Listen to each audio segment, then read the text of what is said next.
Welcome to the podcast. Absolutely. Thanks for having me out. Yeah, what part of town or whereabouts are you based out of? I call myself just based out of Atlanta. I'll pretty Okay. much travel anywhere metro area and not charge a travel fee. And you're mostly a sports photographer or videographer, right? Yep. Yeah. Okay. I would say 85% video, 15% photo, which Okay. is funny. I enjoy photo more.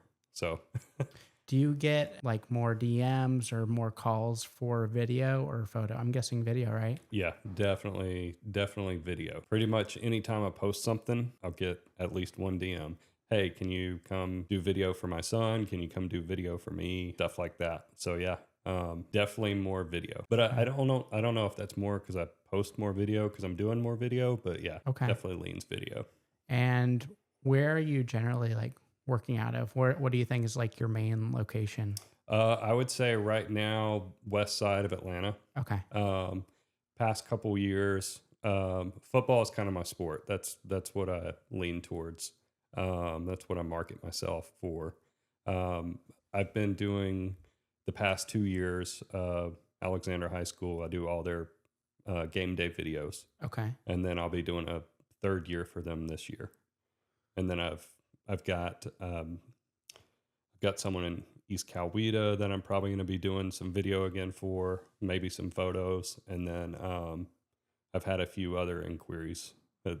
I think every Friday I have booked up until like November 13th, starting maybe this week. I'm waiting to hear back from That's awesome. from an AD. So yeah. Are you usually booked like this, or is this kind of a first for you having a full season? The demand, this was the first year I've had this much demand. Okay. I probably turned down another one today. I've had probably 10 people I have on a waiting list just in Wow. case the bye weeks for my main team, in case those fall through.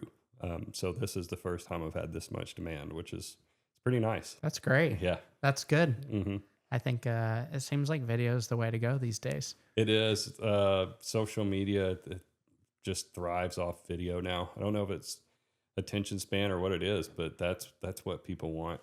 I offer up both if somebody reaches out to me, and they just always seem to lean towards video. When did you first pick up a camera? First pick up a camera probably when my mom used to take photos. She had her Canon Rebel, and Okay. yeah, that's kind of where I started. So you had some inspo. Yeah, had some Okay. inspo from my mom, just taking pictures in the yard and stuff like that. Never really thought of it as one, something you could do as a career. Just didn't cross my mind. And two, never put together sports and doing it. I played sports all throughout high school and middle school. And a big reason I started doing this was I played 6 years of football, and I probably have 3 photos total of me playing football. No video. I don't think I have any video, and I started. So Oh, I'm wow. like, I played all this football, and I barely have anything to show for it in the future, whether showing my kids or just to look back at. So that's kind of one of the reasons I got into this. I don't want other kids to have that situation. That's so funny. I maybe have 2 pictures of me swimming growing up. Really? So, Yeah. where did you go to high school? Was it here in Georgia? Yes, I went to I went to Henry County High School, and then Ola High School was created and transferred over to Ola High School and graduated from there down in McDonough. Okay. Yeah, I grew up mainly in McDonough, most of my high school and middle school. So, did you carry the camera or the video love past kind of those early years, or did you have a lull, or kind of how did that work? Definitely had a lull. I always loved the like mixtapes they would do. Like I think it was Tavon Austin had like Oh yeah. the craziest football mixtape. Like I always liked those, and I never really thought about like how they're made or who puts them together and stuff. I would do photography occasionally. Like was lucky enough to go to the Masters twice when I was late teens, and went on a Monday, so I got to take my mom's camera, Okay. the old Rebel, and take some photos at the Masters. So after that, early 20s, didn't really think much of it. Just take my little Instagram photos, but never really got serious about it until late 20s. That's really cool that you were able to go to the Masters. Yeah. That's awesome. It was one of my best friends growing up. His parents often got tickets, and he had been like 4 or 5 times. And he was like, "Hey, you want to go to the Masters?" I was like, "Yeah." He's Who like, doesn't? "Yeah." It's like, we have some extra tickets. My mom said you could have them. I was like, "Okay." And I was still in high school. I knew it was hard to go to, but I had no clue how difficult it really was. So, yeah, they gave us the tickets and told my mom I needed her camera, and went and took all kinds of photos. And they let you in with the camera. They Yep. didn't even. Yeah, so Monday, Tuesday, and Wednesday, I think it's still the rule. You can take personal cameras, you just can't have a lens more than 6 inches, detachable lens, which is Okay. kind of like East Lake has the same rule for the Tour Championship. You can bring, I usually bring like a 24-70, and I've never had an issue. Okay. And did you go there for a practice round last year? Is it when you got to Yes. you got to shoot it, right? Yeah, it was a practice round, so Okay. it was just all on my own. Yeah, Okay. wasn't asked or paid to be there, but Okay. yeah, that's kind of something I try to do every year. Went last year, went 2 years ago. They had like the Creator Classic with all the YouTube golfers and stuff. That was really cool. Got Okay. to meet all those and take photos, and actually had a few reach out about the photos I took. Some of the YouTubers, and Oh, asked if really? they could use it on their social. So that was really cool too. Yeah, That's pretty cool. yeah. Yeah, I think I remember you maybe messaging me and saying, "Oh, was that practice day or something like Yep. that?" And Yep. luckily, I got it out there with Gwinnett Daily Post. And, Nice. yeah, that was like, you watch golf Mhm. growing up, and you see Tiger Woods, and those are those like afternoons you're like watching with your dad, and Mhm. to like, I mean, now Tiger wasn't playing, Yeah. but to see these guys that it was just really unreal. Yeah. To be that It's- close. Yeah, just see it, to hear it. The sound of them hitting a golf ball does not sound like me or my friends, or like just stature in general. Some Yeah. of them are like super tiny, and you're like, wow, they look bigger than life on TV, but out here they're really small, and they're hitting the ball 350 yards. It's ridiculous. But yeah, it's fun. It's I really enjoy taking photos out there.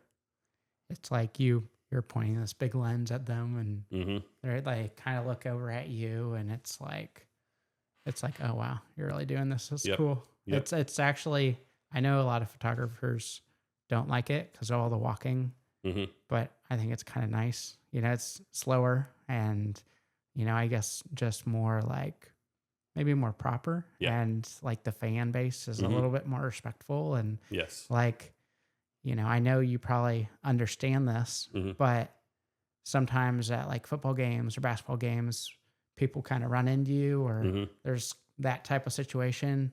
And I was like walking around with all my gear and my big lens, and like they would pull the rope up for you. And Mhm. it's like, what?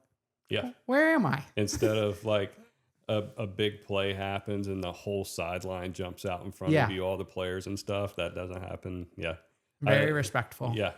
The walking can be tough, but I've walked probably every inch of East Lake because I caddied there for 4 years. Oh, So, okay. yeah. So you have quite a golf background then. Yes. You can't just caddy for. yeah.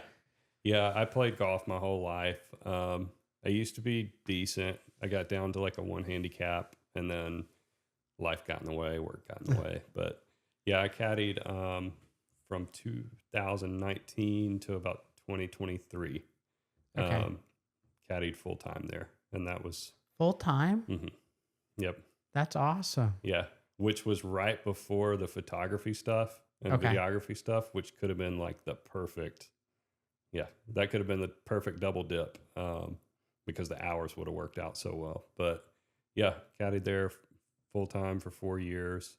Met a lot of great people, a lot of famous people, and the non-famous ones were just as fun. So it was a great experience. Yeah. Highly recommended if anybody ever wants to put their name in. It's a great place to work. So I worked at, this is like right out of college. I didn't have it all like lined up, that perfect full-time job that Mm-hmm. everybody seemed to be getting except for me. Mm-hmm. So I went out to Martha's Vineyard and I worked at VGC. It's like Vineyard Golf Club. Mm-hmm. And I worked as like a grounds person. Yep. And it was some long hours. Mm-hmm. But yeah, there was like a caddy program and like an internship program. Yep.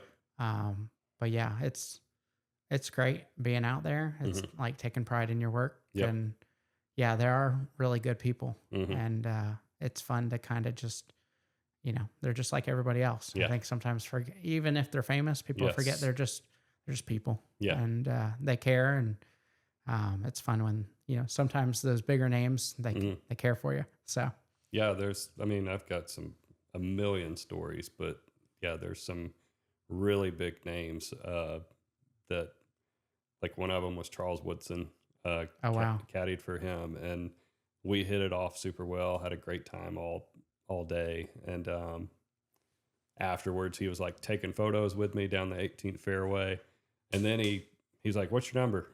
And he texts me the number. He texts me the photos or whatever, and now like once or twice a year we'll text back and forth during like Michigan, Ohio State or something like that. So That's cool. yeah, that was my coolest little connection there. And then had some great stories with Stuart Sink. Got to caddy for him twice. Okay.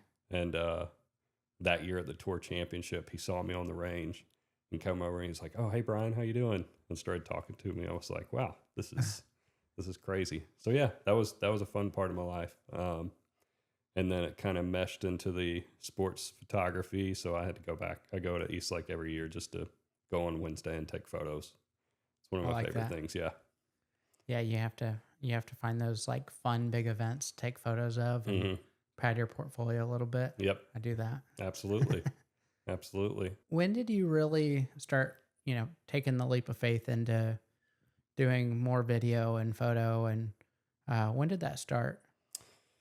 I would say that started probably about 3 years ago, 3 or 4 years ago. I've got a buddy that's one of the coaches at Alexander, and he's been there. This is his third year. I kind of followed him around. I was like, "Hey, I want to come do photos for your team.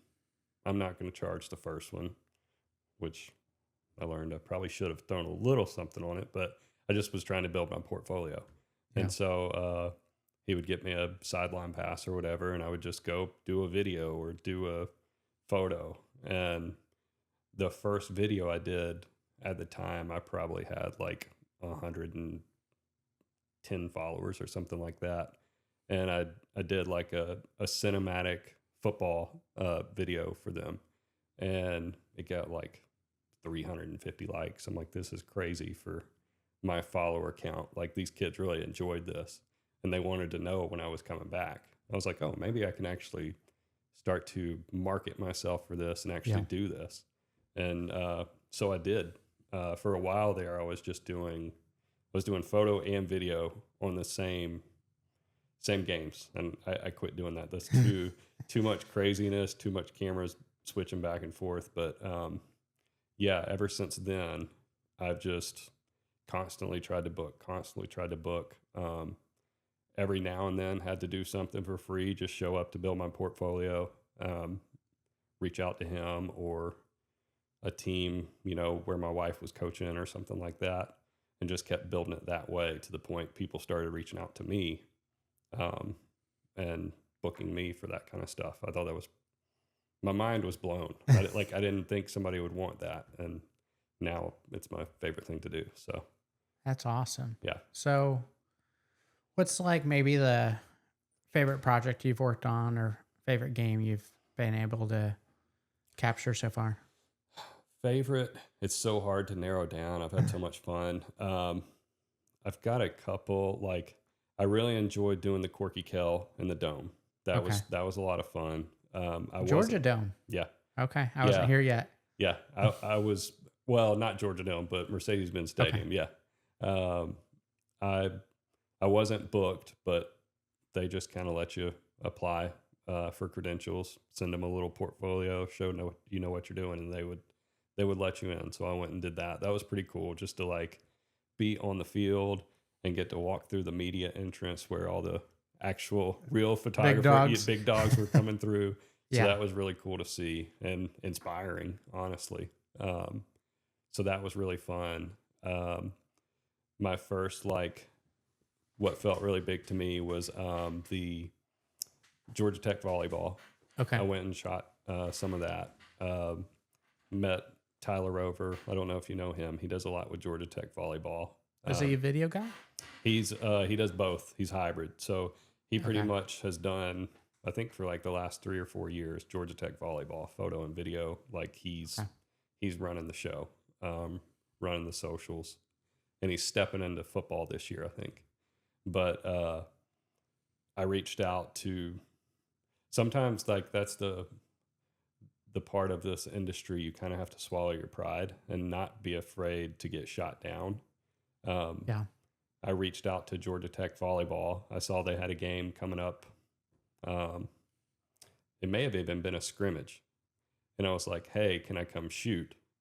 And then Tyler ended up reaching out to me and we connected that way. He was like, yeah, absolutely, come out and shoot. And then it was awesome. Got to watch D1 college volleyball. Try not to get hit by a volleyball. That's a fun part of that sport. And but yeah, that connection created so many more connections just because I put myself out there, didn't care if they told me no or you know, didn't respond to the message. And yeah, that led to some other cool stuff. Like the following year, they had a scrimmage day, the same day as the Georgia Tech spring football game. I was like, man, I really want to shoot the football game. And Tyler got me in touch with someone. He was like, hey, you can't shoot just the football game, but we have the Gasparilla Bowl trophy, and all the fans can come in and take a picture with the trophy. He was like, you can do that, and as soon as you're done, then you can go out on the field. So I was like, I'm down. That'll work. Yeah, and that was a paid gig, which was pretty cool. So got paid to, you know, take photos of all the alumni with the trophy. And then like the last 10 minutes of the spring game, I got onto the field, went and set up in the corner of the end zone. And within 5 minutes, got a touchdown in my corner of the end zone. I was like, oh, this is amazing. So that was really cool for me. And then just in a different aspect, like everybody, you know, wants to shoot NFL, wants to shoot college. Shooting high school can be really rewarding too. One, you usually have a lot more creative freedom, especially when it comes to the videos. And so that's always been exciting to me, is doing a full season with a team, because you get to know the team, you get to know the coaches, and it pushes you every single week. Like typically in the past, I might do a individual video or just a random one-off team. But with the same team, seeing the same content every single week, it taught me to really learn new stuff every week, add new stuff every week. So that part is just as exciting to me as going and shooting Georgia Tech football. So that's awesome. Yeah. That the consistency and with one team, that's big time. Yep. And I'm sure just everybody knows you at that school, right? Yeah. Yeah. It's been pretty cool. Coaching staff's awesome. Head coach is awesome. So yeah, they really like give me freedom, like to, you know, walk wherever I want to walk, get in a huddle if I want to get into a huddle, and then they help me out. As you may know, I don't know how much high school sports you shot, but sometimes it is a headache just getting on the field, like talking to the right person, hoping that AD answers your email or answers your call, and they do all that for me. They're like, we'll handle it, just show up. So that's really nice. Yeah, that's a good end to have. Yes. Yeah, when I go in with media, it's that usually helps. Mm-hmm. But it seems to be there's always like one person that didn't, you know, basically, you know, connect the dots or connect the emails, and it always seems to be a little scurry. Yeah. But yeah, I was gonna shoot for like a parent or something, and I wasn't even gonna like make any money from it. It was just because my wife works with her, and I just emailed the person, just said, hey, I'm going to be photographing this game, and, let me know if I need to do anything, you need anything from me. And Mhm. he kind of was like, he called me. He said, we don't do that here. Oh, And I was like, well, I said, that's why I emailed you. It's like, yeah. I'm not just going to show up. I know better. Yeah. And so I think that's, if you're getting into this, Mhm. just don't show up, email somebody. Yes. If you don't get a response, I wouldn't say don't show up if you're scheduled on an assignment, Yeah. but just at least send it to a couple people and they can always trace that email back to you later. Mhm. But yeah, it always seems, I've had ADs where you get there and they're like, oh, I didn't email you, did I? And Mhm. it's like, no, you didn't. Yeah. And I just drove an hour across town, but Yep. whatever, I'm here now, and so I don't think I've ever been like kicked out or whatever, but when I was first getting kind of into the game, I just showed up with my badge and Mhm. hoped to get in, and Yep. that kind of wasn't the best way No. to go about it. Yeah. Anybody that's wanting to shoot, that's a very, very important part. Start sending if you've got a game on August 15th, start sending your emails on August 1st, Yeah. because it might take that long and you might have to talk to 3 different people. And I always tell parents when I'm booking up front, like, you might have to get involved in this. I don't know how good of a relationship you have with the Yeah. AD or the coach, but sometimes it might come down to you saying, hey, I am hiring this person. I need them on the field. And usually it works, but sometimes it doesn't. That this one Friday, it's still up in the air. We'll see. It's not a school I typically go to. I'm not going to call out the school or Yeah. anything, but yeah, we'll see if it happens. If not, I do have a couple backups. So yeah, we'll see. But like you said, that's really important. You've got to communicate, not only to the AD but to the parent if you're going to start doing this. And I think not being scared to follow up Yes. and say, oh, well, they never got back with me. Mm-hmm. Well, you have to keep trying. Mm-hmm. I think that's the biggest thing. Well, I reached out to this one, people say this to me. I reached out to this one media agency or this one team and they never got back to me. It's like, Mm-hmm. well, follow up. Yeah. Like kind of Mm-hmm. don't allow them to say no. And, I think sometimes, and be respectful. Don't be like, well, Yes. this other school let me in and why aren't you allowing me in? I think it's just be 100%. like, maybe it's even the portfolio and just say, hey, I'm willing to like send you some photos. Mm-hmm. Like, I'm trying to get my foot in the door. Like, just be respectful. And usually people work with you or do something. It kind of just depends the level, I think. Yeah. It varies by school, but like you said, usually the respect factor is gonna get you in, and sometimes you just can't get in. That's just part of it. That's part of this world. That's part of this business. Sometimes it might not happen. It's rare. I've maybe have had that happen one time in 4 years where they just told me flat out no.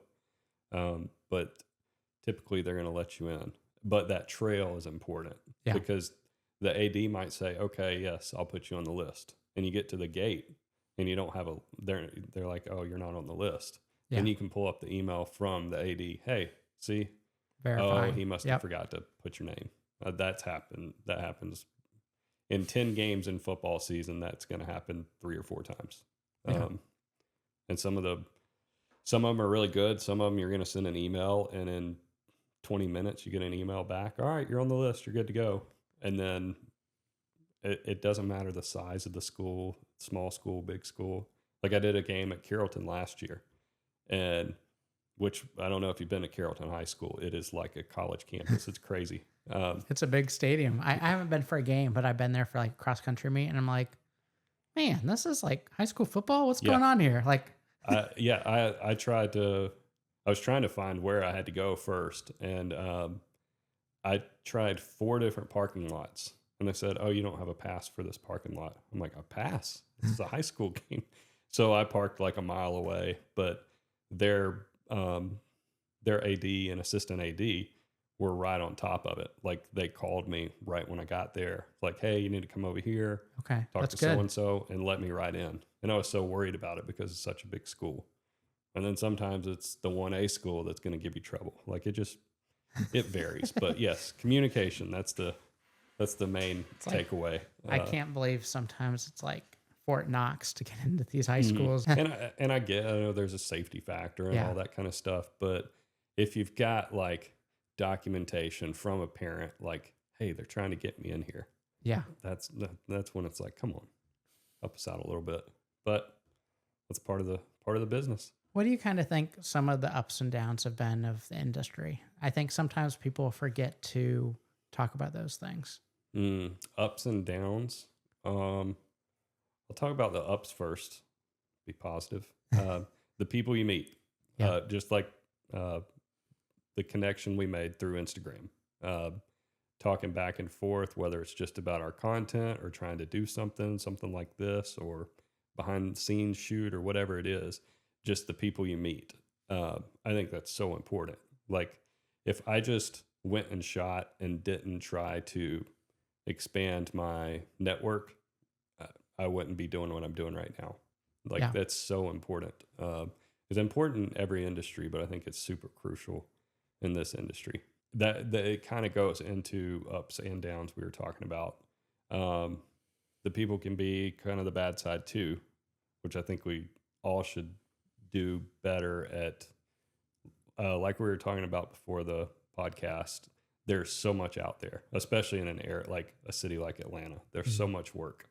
I think people are scared to network. They're scared to give gigs to somebody. Like, if I can't work a gig, if I'm working my full time 9 to 5, Yeah. for those that don't know, including the people that I shoot for, I'm not a full time.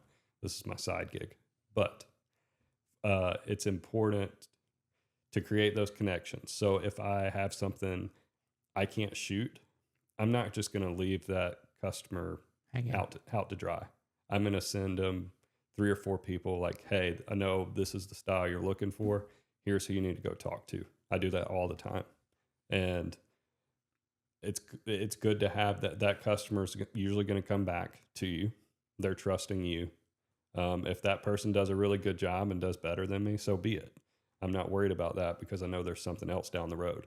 It might not be that might have been a customer I needed to start with, but that customer is going to get me to the next one I need to be at. So I try to look at it that way. But usually your repeat customers, they're going to come back to you even if you refer somebody else. They saw your work. That's why they reached out to you. Yeah.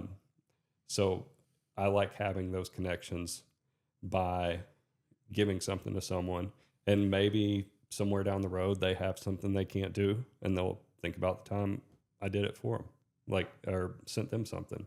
So it's not the end all be all. If they don't, I don't care. There's plenty of work out there. So I think as a whole, the industry could be a little bit better of being cohesive, helping each other out.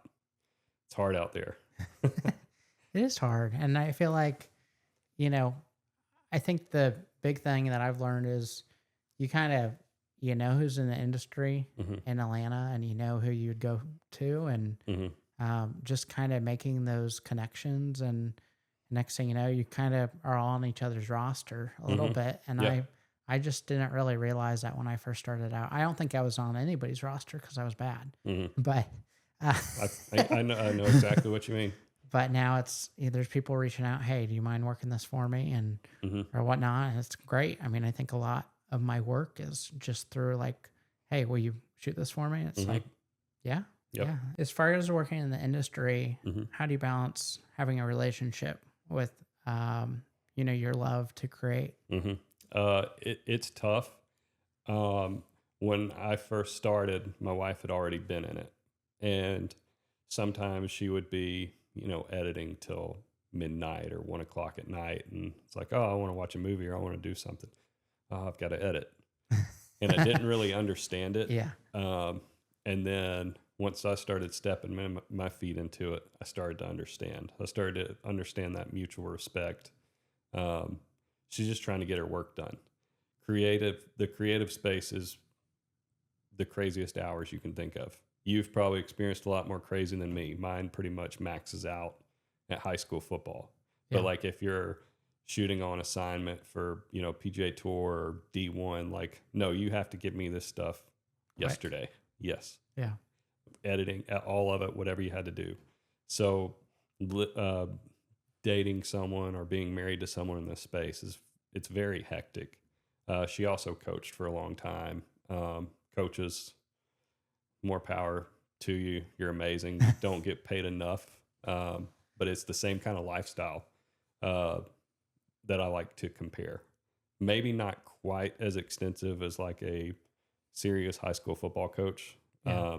but your creatives are still working the hours that those coaches are putting in. So if you can imagine what it's like to be dating or married to a coach, it's going to be very similar to someone that's in the creative space. It might involve travel, overnight travel, very late hours where they're working, where you're eating dinner alone, and they might be eating dinner before you get home or whatever it is.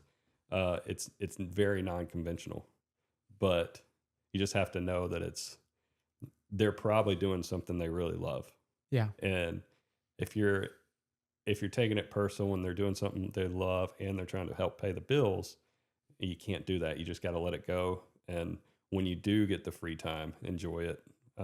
Pay attention to each other. Go do something fun, whatever it is. But yeah, that's the main thing. Not to take it personal when they are working till 1, 2 o'clock in the morning. So when it comes to like building your portfolio, building your craft, investing in cameras, lighting, Mm-hmm. all the things, like what would you say is like your biggest takeaway from, I think, really just investing in yourself? Mm-hmm. That's hard. There are. It's hard to know when to make that decision, as I'm sure you know. Like, when am I going to buy that lens? When am I going to buy this camera? For me, I've always been a math person. So, like with my the camera I'm shooting now, before I bought it, I was like, okay, how much are you going to get booked this year? How many bookings is it going to take on average for me to pay for this camera? Is it going to take 2 years to pay for it? Or is it going to take a couple months? And obviously there's factors like, getting to and from games, insurance, stuff like that. But just to make it simple for myself, how long will it take to pay for this camera? When I feel like I can do that fairly quickly, in a month or 2, 3 months even, that's when I know, okay, I can buy this piece of equipment. It's time to invest in a new piece of equipment. Also learning your equipment. Yeah. I think we all get caught up on that. Every time a new camera or a new lens comes out, am I really maximizing this piece of equipment to the best of my abilities? Why do I need the new piece of equipment? What's going to make it better? Is it faster? Is the is the shutter faster? Is it the auto tracking faster? Is something going to make my job easier? Then you start to determine, okay, how long is it going to take? I had to do the same thing with my 70 to 200 G Master. I'm like, that was my first big purchase. Big purchase, and I use it all the time. Even if I don't need it, if I'm like shooting basketball, I might bring it just to get some close up shots. And that's Sony, right? Mm-hmm. Okay. Yeah. I shoot all Sony. I have a Sony A7R4 right now, and I'm currently doing the math on. So when I bought that camera, I was 85% photo, and that thing is a beast for photos. Okay. Like crazy. The file sizes are obnoxiously large. Like, you can save the worst photo in the world lighting wise, due to the size of these photos. So I bought it for that, and it's okay for video. It's, it shoots 4K, but only like 30 frames a second. It shoots 10K fine. All the stuff on my page pretty much is with this camera. It's good. But had I known I was going to shoot 85% video, I probably would have gone a different direction. So I'm kind of up in the air about now switching cameras. And so I'm doing my math equation. How long is it going to take for it? When am I, how are my bookings looking? So that kind of tells me when I'm ready to invest. Okay. You do have to take that leap of faith early on. Um, and sometimes it might be all my equipment I bought used from KEH. Okay. I think they're awesome. Shout out. Yeah, shout out to KEH. They always have a great warranty, so it makes me feel comfortable buying used. Okay. But that gives you an option where you might not be able to afford this new camera or this new lens. You can go in there and get something with a nick on it or wore out a little bit, but it's still going to be fully functional. So that helps in that situation on investing in yourself. But yeah, it is scary. Like you've got to make the jump. That's why I say it's good to have some consistency to your bookings if Yeah. you're new in it, before you really jump into that new equipment and really stretch that old equipment. Like I've had, especially like students shooting come up to me during a game and they're like, "Oh, I have this crappy camera. I want your camera." And I'm like, "Let me see your camera." And I'll sit there and do a photo for them with their Yeah. camera. Like they haven't learned the settings right. They haven't learned maybe how to shoot on manual. Just it could be a million different things. But once you'll know when you outgrow your equipment, by the problems you run into. Like, oh, my picture isn't clear enough. It's probably not. It's probably not the equipment. But yeah, that's kind of how when you learn to invest in in yourself. For me, Yeah, I think you said it really well. It's tough, yeah. but if you want to go after your dreams or you want to go after this, maybe it's side hobby or side gigs, then you have to fortunately make a pricey purchase. Yeah, yeah. It's like you said, the word is investment. Yeah. If it's just a hobby, that's great. Then you're just paying for a hobby. Yeah. I mean, my favorite hobby's expensive. It's golf. Like, some people like expensive hobbies, but yeah, if you're wanting to be serious about it, you've got to look at it as you said, an investment. So this is a fun one. Mm-hmm. If you could dream up any place in the world or in the country that you would like to shoot content, this doesn't have to be sports. This can be anything. Oh man. Well, I know quick sports related answer right off the bat would be, it would either be a national championship, Okay. College football national championship, or the Masters during the actual tournament. Okay. Those are two bucket lists. Super Bowl too. I'll take that. Non-sports. Wait, before you continue, what stadium? What stadium? Yeah, if it could be anywhere. Any stadium. I mean, I love Mercedes-Benz. I love the lighting. I think Okay. it's like that was one thing when I first did the high school stuff at the Mercedes-Benz. I was like, this is amazing. It's like it's light in here, but it's not overbearing. It was perfect. So yeah, as the lighting goes, definitely would be Mercedes-Benz. I'll take that. Dallas would be pretty cool. Okay. I would love some of those like end zone shots towards the open windows in the back.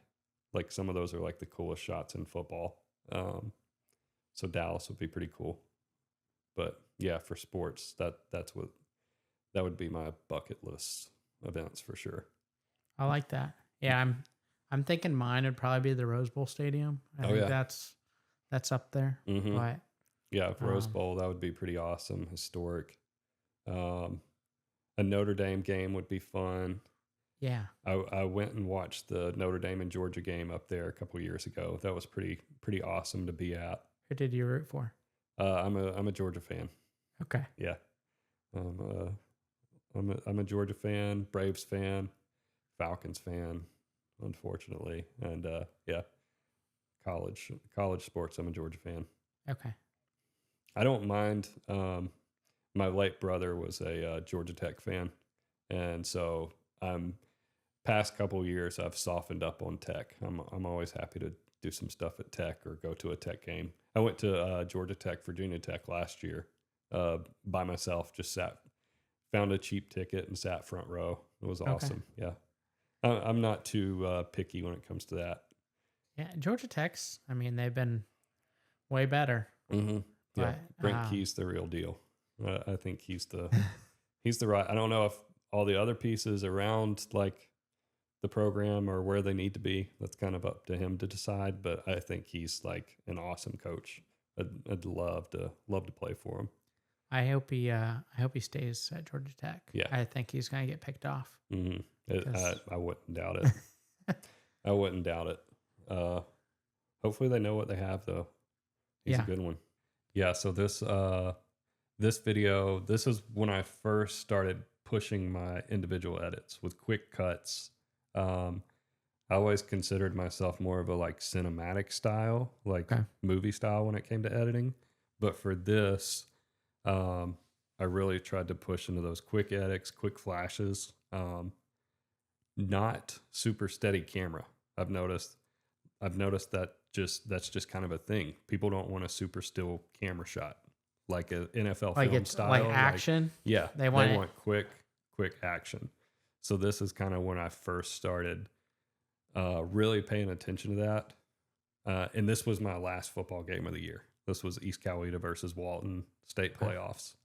And so this is the kind of stuff I'm looking forward to using more this year coming up. Okay. This was still Final Cut, but a lot of the stuff I did can be pushed a little further in Premiere. Yeah, for sure. Oh, you'll have fun. I'm excited. And it was like everybody really loved this video, and he's an elite punter and kicker, I must say. He's going to University of Florida, is where he's committed to kick. But, really? Yeah. They're known for their kickers. Yeah. So he's super awesome kid, super respectful. But I've done 2 shoots for him, and that one just goes to show that even kickers can have an awesome highlight tape. That's so funny. I have never, Pat McAfee or Adam Vinatieri, I guess, but I've never seen like a highlight reel for a kicker. So that's kind of fun. That's different. Yeah. I'm so glad I got a couple of his little celebrations there. Yeah. Because like I'm following the ball and then I got to snap back to him real quick and hope he hadn't started his little celebration. So yeah, that was a fun one. I'm hoping to shoot another game for him this year. So you got hired just to make a highlight reel for him? Yeah, I did photo and video for him. 2 games this year. They played a game. That's the one that played at Carrollton. So I was there just to film and do photos for him. That's the first time I shot for him. And then second time was the playoff game at home. Yeah, so this is just kind of compilation of the whole year.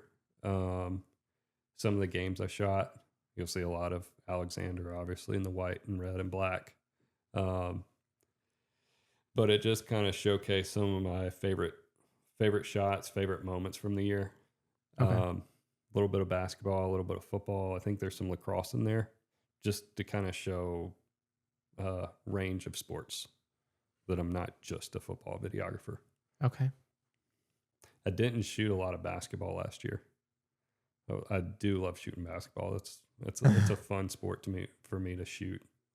Yeah. Do you love what it does to your back? Is that your favorite part? Oh yeah, I love sitting on that hardwood, just squatted up, pray you get a wall you can lean against. Yeah, that's what kills me with volleyball. I can't stand it. I like the sport, but it's tough to shoot. Yes, that one, especially when I did tech. Like the relief was those wood bleachers. Yeah. You have to kind of move around, get up, sit, and then you're like kind of back on your knees again. Yeah, they at least have that little where the floor kind of raises up so the volleyballs don't continue to roll away. Yeah, like right on the edge of the court. That's like the only positive of any volleyball court I've been on.